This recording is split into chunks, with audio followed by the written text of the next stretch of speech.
Jim from the Pain PT. Good to see everybody out there today. And I have a success story today, which I love to bring to you guys to give you guys some hope and inspiration. I have Brad here. Brad, how you doing?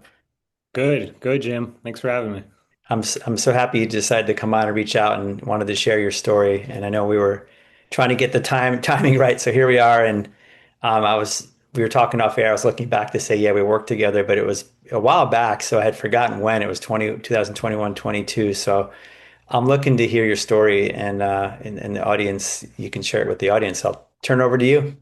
Yeah, yeah. Thanks, man. I'm glad we're able to do this. Um, yeah, just to give a little context, what was going on in my life prior to the symptoms. Um, about a year before, I actually went on a 10-day meditation retreat, one of those silent, intensive retreats, and had a really life transforming experience that really changed the trajectory of my life. Very positive, and for about 6 months, I was riding that. But then it kind of went the other direction after that. I actually was in a pretty low point. Um, I had a very sort of existentially depressive frame of the world. Um, Feeling very isolated, and I was also reading a lot of meditative and sort of spiritual books, and a lot of it was talking about sort of withdrawing from the world. And I was pretty much all focused in this point of just, okay, I gotta meditate hard enough to get to a certain experience that's going to get me enlightened. This Yeah, was and you had that one kind of uplifting experience, right? So you probably thought, well, that's what I'm seeking, right? That sort of high. That's it. It was trying to replicate that. It was a genuine insight, and it was like, okay, I got to just keep doing this, and that's going to be the answer. Um, and there was a lot of desperation behind that. I really felt like I needed to, go to Asia or live in a monastery. And so, right around end of February 2020, I had a whole plan. I actually quit my job. I was living in Colorado, and I signed up for a month-long meditation retreat, and then after that, I was going to go to Asia for a year. I was all in. This was the answer, and I'm going to do it. And that's when COVID happened. So about 2 weeks into that retreat, the whole world was changing. So they actually dismissed us early. At And that point, just for context, you didn't even know COVID was going on yet while you were in the middle of yeah, this retreat. yeah. It was because I went in the beginning of March 2020, which was before it really came to the US, and Yeah. it was going to go to the end of March. So about halfway in is when everything was going crazy. And so it's like coming out into a whole new world. Um, and now, I'm alone. I don't have a job, and I don't have my enlightenment, and I can't travel. Yeah, because you were going to go to Asia. So you kind of, like you said, had this plan and everything fell apart. Everything fell apart. Everything fell apart, and I didn't know what to do at that point. I just figured, well, I might as well just continue my retreat at home, and things will probably open up in a few weeks, and I'll probably pass. That was my assumption. So I kept, I was very disciplined. I would wake up early and do like 8 hours of meditation a day. I would starve myself of like any kind of form of entertainment, TV, very little time on the phone, very little socialization, kind of keeping silent. And because that's what I felt like, that's what the books were saying, and that's what I was doing with the retreats. I figured that was what I needed to do. And so I did that for a while. And um at some point I started getting real irritable. Uh but I just kind of was pushing through that. And that's when the pain started happening. It was actually like a burning pain right in my chest, about this side of it. And that's when I actually went to the doctor just to get it looked at. And he pretty much just did some like dry needling a little bit. And that seemed to actually do the trick. And so I didn't think much of it. I think it came and went maybe a few times, but it wasn't too chronic. And I kind of relaxed a little bit because I was able to find like the one place that was still open to do retreats in the US. And I signed up for that. And so I kind of chilled out because I knew that was happening. Um, and by time I think it was like mid-July, then I went and did that retreat. And with so much determination of like, okay, I'm gonna catch every breath at the exclusion of everything else, and I'm gonna get super concentrated. I'm gonna do it just right so I can get a certain experience that's gonna make me enlightened. That was that was my mind going. Yeah, yeah. It's funny you're saying this because I'm listening to you, and I don't know if the audience knows I spent a lot of time in the meditation too. We talked about it when our Yeah, sessions years ago, and I had a similar idea too, yeah, that gonna go in all in and focus on every little thing and 120%, you know. yeah. Not missing anything. Yeah, yeah. And oh boy, that was yeah, the pain got so bad during that retreat. I mean, so bad. Each day it got worse and worse. I remember like waking up at 4 a.m. and just having like cold water hit my chest to try to like cool it down. And, towards the last days, it was a 10-day retreat. I mean, I could barely, every moment was excruciating, basically. And obviously there was a lot of fear and I knew something was seriously wrong and I just needed to get through that retreat so I could fix it. Um, And so some the symptoms were in the same area as before, or Yeah, different. yeah, they were pretty much in the same area. I think they started moving to the other side, but I don't think that happened quite yet. I think it was still just kind of that one area. And so I went to get it checked out. First thing I did was that's when I went through the whole medical system. So I got an X-ray and I got an ultrasound. Both showed nothing. I mean, I remember the ultrasound lady being like, "Yeah, they look about the same," and I'm like, "There's so much pain, like right now." Like, just didn't really make sense. Mhm. And yeah, I did pretty much everything I could think of. I did physical therapy, I did massage therapy, I did Lidocaine injections, cupping therapy, chiropractor, some weird thing called myofascial re-education. Mhm. I don't know. I was desperate. And Yeah. yeah, these things would give, temporary relief. I get a little bit of relief, but then it would always come back. And so I'm really hopeless at this point and fearful because the one thing that I thought was the answer, I now couldn't do because this was in the way. And that's the place I was in. And So at that point, did you stop? I can't remember. Did you stop meditating, or you're still doing some stuff at home? yeah, I still did my daily practice. So I do like an hour in the morning, hour in the evening. But it was very painful. It was very painful. And I actually started doing like different positions. Like eventually I got to a point where I was just like lying down on like a comfy chair just so I wouldn't experience the pain because I thought I was like, I don't know, the way I was sitting or something was like weakening the muscles, like, and I had these like huge trigger points in my chest. So I could actually feel physically something was there. And so Hmm. it just really You were worried. kind of and you had gotten the ultrasound. So even though they said, "Hey, we don't really see anything," it didn't satisfy you. You were still in a state of worry, would you say, or concern about it?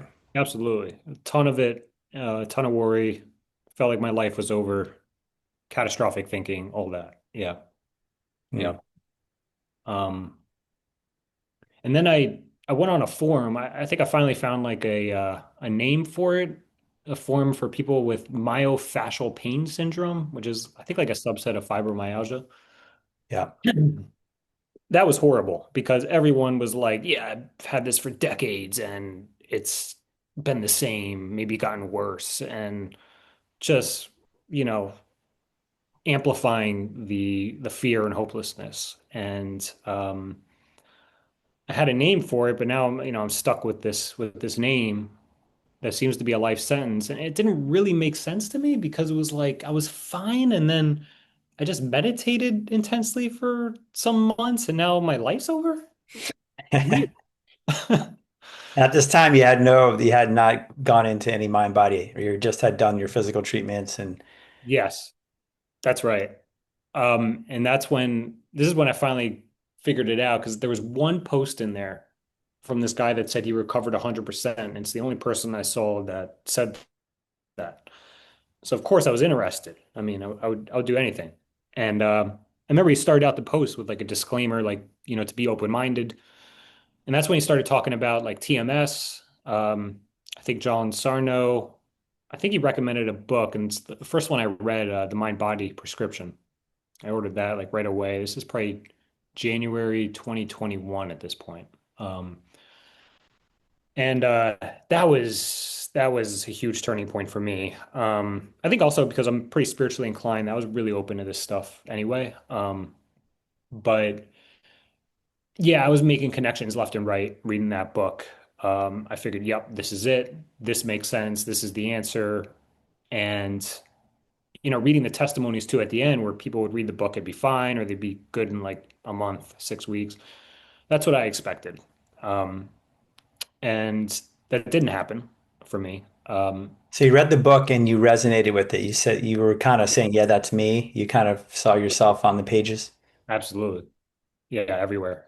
And a huge reduction in pain as I was reading that book initially. And that lasted for a bit, but there was still, it was still going on. I was still going through the ups and downs. And really, it was probably a year and a half of doing this work from that point that I was totally, I actually had two episodes of pain. But before I jump ahead, yeah, so that book really explored me to this world. And that's when I started listening to more stuff on this topic, more John Sarno books. I started listening to YouTube videos of Dan Buglio, Pain for You, and also your videos, Jim. Um, I read The Way Out with Alan Gordon, The Great Pain Deception. It totally made sense to me, and I knew that was what was going on intellectually. However, there's other parts of me that were still probably not on board with the intellectual knowledge of it. And what I didn't know at the time was, and this is, I think, what kept me stuck for much longer than it needed to. Because I knew that was going on. I was doing a lot of the right things. And by that, I mean, like, I would, reassure myself, remind myself that this was the brain and that I'm okay. I would divert my attention from hyper focus on the pain. Um, I was doing all that. And I was still caught in the cycle of like, I'd have a good day, I'd be very hopeful, and have a bad day and catastrophic hopelessness again. Getting out of that Which is cycle. a good point. Just to pause for a second for people listening. I just want to highlight that because I see that a lot where the people are like, one session I see him like, yeah, I think I'm turning the corner. And I see him in the next session. They're like, no, I'm back to square one. It's all over. It's worse than before. Right. And so you kind of go ride that roller coaster, which doesn't help. Yes. Yeah, that it keeps you stuck. And what I wasn't seeing at the time that I wish I saw earlier or wish I knew earlier was even though I was doing the right things on the surface, underneath that, there was still this sense of like the pain needed to be gone. Like I wasn't going to do a retreat until the pain was gone. It was almost like there were still things that were on pause. And it wasn't until I did a session with you, Jim, that was a huge turning point for me because you said to me, yeah, Brad, you need to start doing retreats again. And when I heard you say that, man, I felt so good. It felt such a relief because, again, I'm still operating from this like my life is still on hold. I need to get through this and then I can do my retreats again. I think that's going to do it for me. Yeah. That's just again ding of the bell because it doesn't, as you're saying, they're alluding to, it's the opposite. It's paradoxical, right? Hmm. Because we think of any other injury, any other problem, you wait until you heal and then you go back. And as you're going to probably share, it's not true. We do the opposite here to get to get back. Yeah, there's a great quote I heard the other day, which was doubt can only be removed by action, something like Yeah. that. Do the Um, very thing you fear, and the death of fear is certain. yeah, Yeah. And it was almost like you gave me permission in that moment, in some way. And yeah, it felt great because I really wanted to do it, and it was on hold for so long. So I started doing I first started out with like a 4 hour retreat, like a half day. And the pain got worse, of course. But I remember afterwards, I felt better than I had in a long time. And that was like a paradigm shift for me because I realized, like, oh, wait a minute, I did more and I feel better. And that goes totally against the belief that I was holding for so long before that. And so that was really great to see. I think it's those kind of experiences that really propel you Yeah. onward. That's And it. When you can challenge it yourself, and then when you realize or see that, hey, it wasn't quite as bad as I thought, or yeah, some people even better than they expected. Now, when you went into that retreat, just let the audience know, yeah, you said there was a relief. You were happy to go back. Like some people, when I say, hey, okay, let's go back, they're like, oh, I don't know, Jim. I don't think I want to go back. They're very fearful. yeah, How much fear did you have going back when you first went back that first retreat or that half retreat? yeah. I think like the desire for me to like get my life back and to do the things I wanted to do was much stronger than the fear. And I think also like, at that point, like I was learning so much about TMS, I 10 months of like this stuff and even talking with you and saying like, yeah, this is part of to get back. I just there probably was fear, but it was so less than Yeah. the desire for recovery. And That this one stop for a minute again and highlight this is such an important point. yeah, Is you what you said there, if you listen to some of my other success stories, same thing. The desire to get back to life or the desire to go back to what you want is stronger than the fear. That is such a valuable statement yeah, because like we always say, you have that fear, but you have you. If you're not fearful and you're actually doing something you enjoy and want to go back to, man, it really helps to reduce that fear, which is sounds like what you did. You had the right attitude and mindset going back. yeah, that's it. Not trying to like have a certain result or expectation, but just happy to be doing the thing that I felt like I couldn't do. Just that. And then, a lot of it is then just relating to the moment. Like, okay, there's moments where it's kicking your butt. And can I just be okay right now, even with that? And then seeing it pass, every time you do that builds that confidence. And so I started doing, 1 day retreats and then a few weekend retreats, and it was a similar kind of cycle.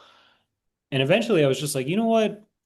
And I was doing this at my home. I was like, I'm gonna do like a week-long retreat. And so I went to Arizona and did a week-long retreat.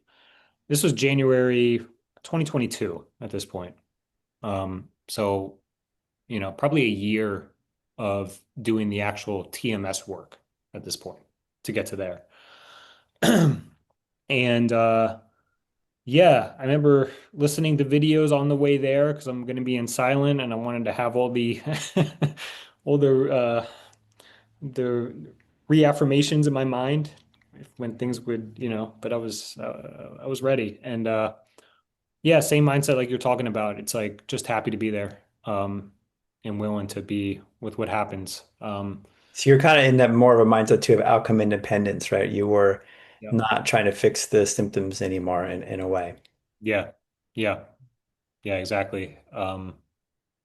And yeah, the pain would get really bad. But what I noticed is like the first 45 minutes of my sit would be really, really bad. But then the next 45 minutes would be like pain free.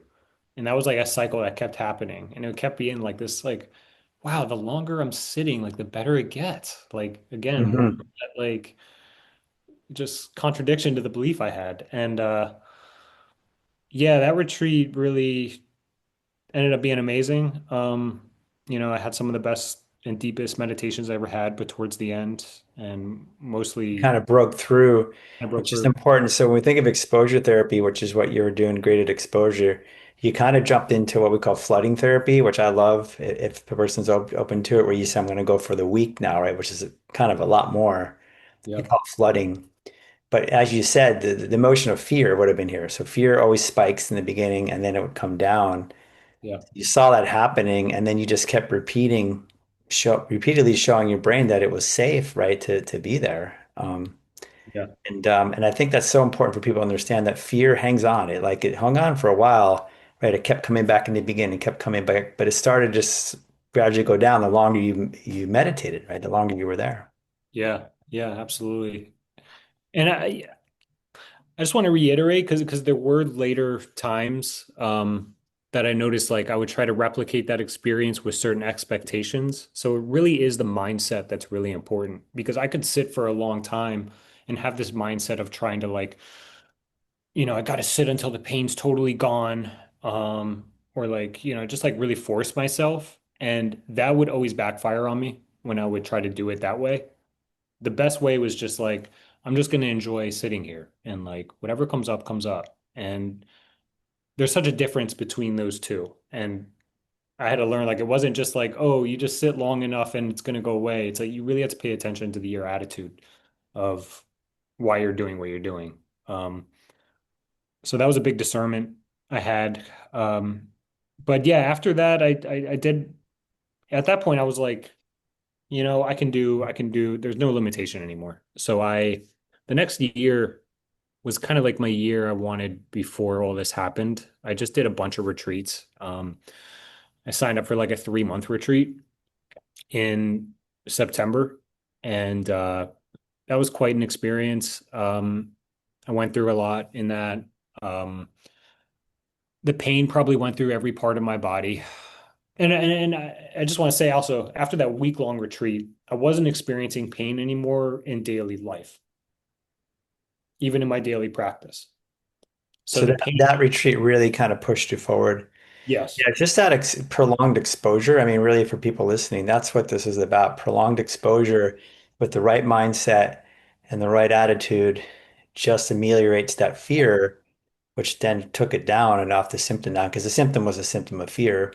And then, yes. you started having not as many symptoms in daily life, but you still had, like, you're going to maybe say some symptoms at times or at that point in your recovery. Yeah, that's a really good point. I really think this whole thing is recovery from fear, because because I didn't feel like I had this limitation now in what I could do.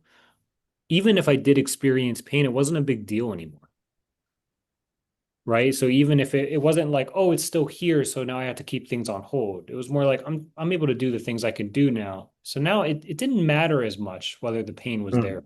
That's an important point. It didn't matter. That's the caring less. That Yeah. means you're out of fear. Your mind was out of fear. Yeah. You weren't fearing the symptoms, right? You weren't fearing the fear, basically. Yeah. Yeah, I think that only would have happened unless I had those experiences, unless I actually had the experience, because otherwise I'm still in that belief that I can't do things. That's right. Um, so yeah, the pain then was really only coming back still with like intensive retreat meditation. Like that was the association with the pain. And so yeah, so it didn't come out from January to September. I didn't really experience much of it. And then when I did the intensive meditation retreat, that was 3 months. Yeah, it came on during there. And that's when I really had to work through, I think, some of the last of it. Again, it went like kind of around my whole body, which was more of a clue. Like, I think the big thing with me now is like seeing the nature of pain and knowing when it's from the mind. Like, if it moves even just a little bit to a different spot, I know if it changes in intensity really quick, I know if it comes and goes, like it's just like I can see now it's like, oh, okay, I know what's going on here. And just by the nature of it. And so yeah, at that point I pretty much worked through it because I did about 3 other retreats that year and didn't experience any pain. And so at that point, that was the first time I went through 2 phases of this. So that was the first time when I completely recovered for uh from the pain from my point. I didn't have it even in the intensive retreat format. Um, I'll go over briefly, I guess, this the second time. So I think a lot of this pain, at least for me, had a lot, it was stemming from a lot of unresolved emotions and you know, childhood wounds in some ways. And I got into my first relationship, or first long-term relationship, I should say, after that retreat. Actually met her in it. And a lot of all those emotions started coming up. Not in pain though, but the actual emotions. Yeah. And so, it's almost like dealing with it directly instead of indirectly, I felt. And yeah, I actually ended up at some point going back to doing a long retreat, and a lot of these emotions were coming up, like these fears of abandonment, and all these things. But again, I kind of had the same attitude of like it's in the way of my meditation. And so I wasn't dealing with them. And I was, instead of regulating my emotions, I was repressing them and suppressing them. And so that ended up bringing up the pain again. And I went through like a whole, Same symptoms or something different? yeah, this was the back now. Now it's back pain. Okay. Yep. And it got really bad during those 2 months. And I knew about TMS and I started practicing the stuff, but I was still, again, not addressing the emotions, which is something I really needed to do. And I was kind of just like, it's in the way, and I'm gonna, it was a very intensive monastic retreat I was doing that was long. And I felt like, yeah, these things are just, you don't get caught up in them, you don't pay attention to them. And yeah, that didn't go well. And so again, this was, and I knew enough about TMS, so it was really just then about 3 retreats after that that pain was still associated with meditation. And one thing that really helped me at this point was I discovered parts work, internal family systems specifically. That was something that really also helped me towards the end because, especially in the meditations, because it took me about 3 other retreats to really work through um, just the association again that was established with meditation and danger. And, with the parts work, it's really like you have a sort of relationship dialogue with the pain in a way that was curious and compassionate and reassuring. And I remember I had a really profound moment on one of the retreats where the pain was coming up. And I just asked, like, what are you afraid would happen if you didn't give me this pain? And just waited to see like if an answer would come. And I got like, well, then you're going to be overwhelmed by all these emotions. And I was like, got it. So it was like all those emotions that were happening originally that brought it up, the pain was a way to like not have me be flooded by it. And so I saw it then as a protective mechanism. So I started reassuring it that I can handle this and like kind of being this sort of loving attachment figure almost to that part. And building that kind of relationship with the symptom, with yourself, with your emotions. To me, that's like the essence of healing, I think, is Yeah. just It's a this lot of relationship. self-compassion I'm hearing. Yep. Brought a lot of self-compassion to yourself and Yep. reassurance that you could feel these emotions, right? You could allow these emotions. You can handle it. The pain doesn't need to handle it for you because I can do it. And Yeah. Yeah, because yeah, it started out as emotion, right? And then it yep. sort of bifurcated into the pain pathway, didn't it? And this is what can happen to some people where it can start as emotion, go to pain, come back to emotion. But the idea is it's emotion at the core, right? That's right. That's right. And I think it's like it sees that I couldn't handle it. And so it's got to step in now. That's how I'm seeing it. And so it's almost like reassuring it that no, I can handle it now and I am here and building that strength and um yeah, and that I think that really really helped because it just changed my relationship with myself, not just with pain, but with emotions, with that whatever was going on. I wasn't denying and disowning parts of myself anymore, which I think a lot of the pain was coming from because it's like you're not listening to me. Let me get your attention. And I learned through all this to really listen to what's going on inside and a way to listen without also being, overcome, right? And yeah, that's it's been quite a journey and it's great. I'm still doing that now. But the great thing is what I'm listening to isn't chronic pain anymore. It's more, if it's anger, it's anger. I feel anger now. Before I never used to get angry because it That's was so, awesome. and That I love that, by the way, because I just to me that's such a what comes out of this work is yeah, the Mhm. symptoms diminish and go away, but now you're left with this ability to work with your emotions, which is it's an extra benefit. I mean, it's a massive benefit actually, right? I feel anger now, where before you didn't. Maybe share with the audience, you didn't feel anger as much before. Right. And not at all. Not at all. It's kind of like the peacekeeper person. And there was a lot of anger there that was unconscious, but didn't feel safe enough to, I think as the system started trusting me more, it started showing me that more. So it's almost like, you know, relating, having the pure form of it instead of it kind of being misdirected into something else. So, Yeah, and that's you got comfortable with those emotions. right, right. And yeah, and I think this journey helped a lot with that, with learning to do that too. And also learning the consequences of not doing that. And yeah, Yeah, and you mentioned being a peacekeeper, mhm, that personality type that we see with a lot of people who have these conditions, right? Maybe stuffing those emotions down, hiding them, diminishing them, right? Repressing them. yeah. Yeah, I remember a video you had about like, those two letter word that's so powerful, no. Had a strong, a lot of difficulty saying no, right? You have difficulties bringing that assertiveness to other people, but it's also like to those parts in yourself too. So even, right, I think you talked about that, the symptoms, would hijack you just like you would be hijacked by other people and, because you couldn't, the boundaries wasn't there. And so, Yeah, that's right. And no, I mean, assertive, like you said, assertiveness, that comes from anger, yeah, right? So it comes off that emotion.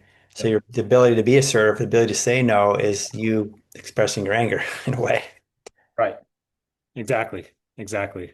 And that was, yeah, I think that was a huge healing aspect to and still is me learning to do that and Yeah, be so more you talked about fear, right? You got over fear, and then you've talked about anger. Were there was two emotions? Did you have to deal much with sadness or grief, or is it more just with the anger and fear? yeah, sadness too. I think anger was definitely more predominant. Um, but yeah, sadness, I would also say loneliness. Loneliness is a big one.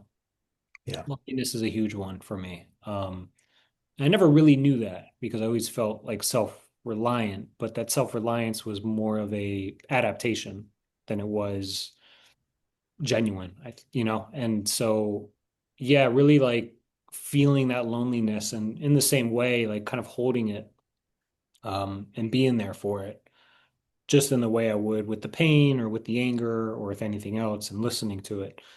Um, the parts work has been really helpful in accessing those aspects of myself, like directly. And um, yeah, that's what I've continued to do now. Which is great. Yeah, with the parts work allowing, right, each part to have its Of- voice and accepting that, right, and integrating that. And I think Yep. that's it. You're not rejecting those parts of yourself, the lonely part. Yes. Yeah, and that's it, that allowance and acceptance, right, of your feelings and your all these ugly parts.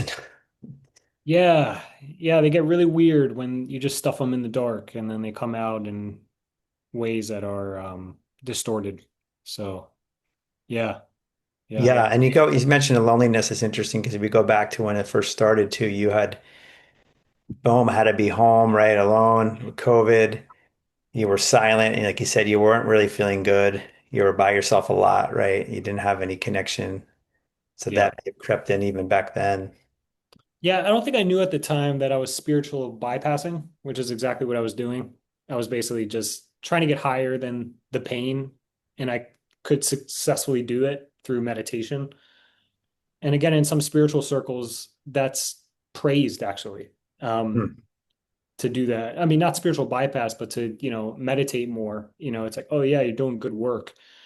But in some way, what the way I was doing it was I was abandoning myself by trying to, you know, get higher than it in some way. It was almost like an addiction in some sense. I didn't It's see it. almost like a defense. It's like a defense against the emotions in a way. Yes. Yes. Way to get away from them. And it Yeah. appears to be a good thing, right? I'm seeking something, a good feeling, something better. Like you can't outrun it though. You can't out meditate it. You can't out meditate it. So now, yeah, that's a good point because now I'm using meditation differently. I use it to get more in touch with my emotions and with the things that are coming up, not trying to sort of get higher than them or reach some state where I'm not affected by them. Um, Yeah, that's awesome. That's really cool. Because really, if you think about meditation, like your journey, and I think this is true for me too, it's like we have that attainment, like I want to be enlightened, I want to reach that. And then you realize that's not really the end game after all. it's the same thing. It's like you're trying to get away from the present. You're trying to get something you don't have, which is, you could do that with anything. And I think meditation can become another thing like that. And so that's That's what, awesome. I mean, what a great realization, right, that came out of this work. It's almost like a silver lining, all these things that came out of the pain now looking back, right? absolutely, absolutely. And yeah, just so happy though that, you do this work, Jim, and that these resources are out there because what I found is like a lot of these truths are actually, I see them everywhere in subtle ways. But I think what's great about TMS is it really puts it in the spotlight specifically with this and even in a scientific way, right? So it makes it more, um, I think, accessible to more people and can really really show that um, just the truth of this in a way that doesn't get buried or isn't subtle in other things. Um, yeah, so Yeah, that's great. It's a great story, and it's it just shows you it takes time. I think that's also important for people to understand. It wasn't like you had a quick fix. You read Sarno's book and you had some instant relief, and that happens to a lot of people because it probably took your fear down. But again, it wasn't like that pattern was over with. You had to still work with it over time. yes, yeah, Yeah, it's a good story. And and similar to other people I see, it's like you kind of got out of it, then get hit with more stress again later, right? From something, and then that kicked it up again, a different pain. And then you had to do some more work. yeah, and the way you're perceiving it is everything because the time at the end, I started to see it where when the pain was really strong, I started seeing that as opportunities because that's like a chance to have a corrective experience. And there's almost more value in that I saw than almost when I was pain free because it was a real strong opportunity there to like, okay, what I do in this moment with it has a huge impact in that information that's being sent. And so it took me a while to get there, but it's helpful to see then like the pain, the intensity of the pain actually being a good thing in a sense. And that was a big switch then. Yeah. Yeah. That's such a big switch the way you looked at it, right? And I think that's if people can get their heads around it and see it as opportunity, which I Right. like to paint that picture as well, that totally changes the perception in your mind, right? From negative to positive now Yes. and shifts you out. So it gives you a chance to get out of it versus negative Yes. mindset. But it takes some time to get there, right? To come to that place. Yeah. I know it's almost it seems like it wouldn't need to take that long, but I think the whole learning process and the trial and error is what like something you need to go through to kind of get to that realization or to see the pattern more clearly. Yeah.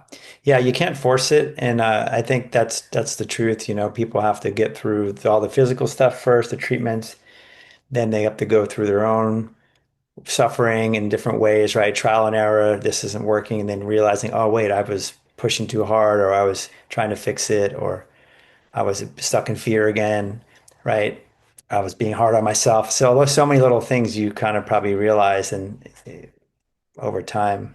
Yeah, the subtle fear and the subtle resistance, even that being okay. Like, because sometimes I would get hard on myself, like, oh, I see myself like, you know, resisting it a little bit, but even that resistance was automatic in a sense. And so Yeah. even accepting that, right? It's like little nuances that I started picking up on. Yeah, so it sounds like you, and this is another good point, is you were accepting and being okay with all these things that were arising, every little bit of it, a little bit here, a little bit there, even the resistance itself, right? You were being okay with. Yeah. I think that's a powerful statement.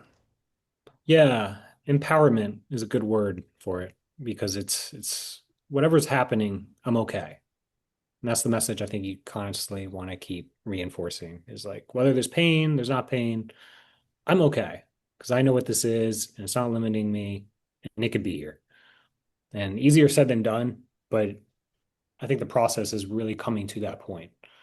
Yeah, empowerment. So do you feel like, before we finish up, like the confidence now, the self-confidence, the confidence is much stronger versus like that doubt or that sort of tentativeness, or how do you feel different in yourself having gone through the journey? Just in general or in relation to Yeah, pain? just in general, like do you feel more like sort of empowered and confident and like if something were to come up, you can handle it now, or more resilient in a way? Absolutely, absolutely. I think it's a lot more than just, TMS that's brought me there. But yeah, overall, it's being able to have a different relationship with yourself has been really what has helped develop that resilience. There's still areas in my life that um, are very challenging for me. But the good thing is it's not chronic pain. And so, That's right. That's what I'm yeah. saying. If like, something pops up in you, you'll be able to see it and catch it, right? Know what Yeah. it is, and it can go back down again. Yeah. And not freaking out about, pain too, just in general, any pain I get, just understanding pain more is helpful and Yeah. keeping that balance. Yeah. Great stuff. Great stuff. Anything else you want to share? Anything last words of insight or wisdom for people who are going through the process still, working through it? Yeah, just do the things that you're afraid of doing and do them from a place of confidence and safety. Um, and just keep going. That'd be my advice. Yeah. Yeah. Well said. You did it. It's exactly what you did. And so thank you so much for being on here, Brad, and sharing your story. I appreciate it. Thanks for everything you do, Jim. Appreciate you. Okay. Thanks a bunch.